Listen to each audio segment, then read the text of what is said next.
Hello friends, beetroot ரசம் எப்படி வைப்போன்னு இப்போ பார்ப்போம். ஒரு மிக்ஸி ஜாரை எடுத்துக்கிடணும். கொஞ்சம் மிளகு, ஒரு கை சீரகம், 3 காஞ்ச மிளகாத்தூள், வெள்ளைப்பூடு அரிசி, கருவேப்பிலை எல்லாம் போட்டு மிக்ஸி ஜாரில் அடிச்சுக்கிடுவோம்.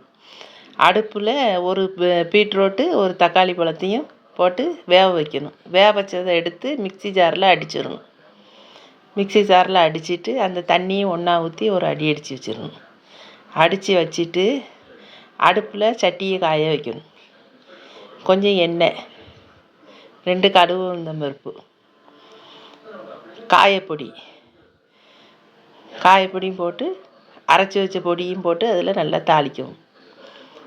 தாளித்த பிறகு அந்த அரைச்ச இதை தீக்கும்.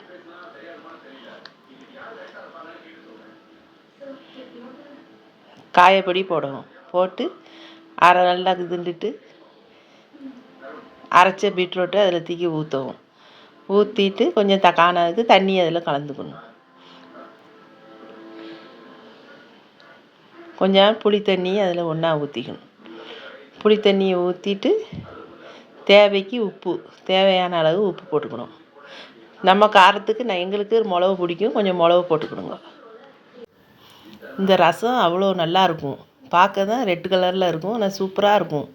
எங்கள் எல்லாருக்கும் பிடிக்கும். நீங்களும் விரும்பி சாப்பிடுவீங்க, பாருங்கள்.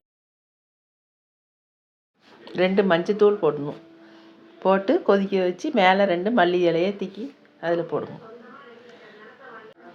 ரசம் ரொம்ப கொதிக்கக்கூடாது, லேசாக தின்னோடனே ரசத்தை இறக்கி வச்சிடணும்.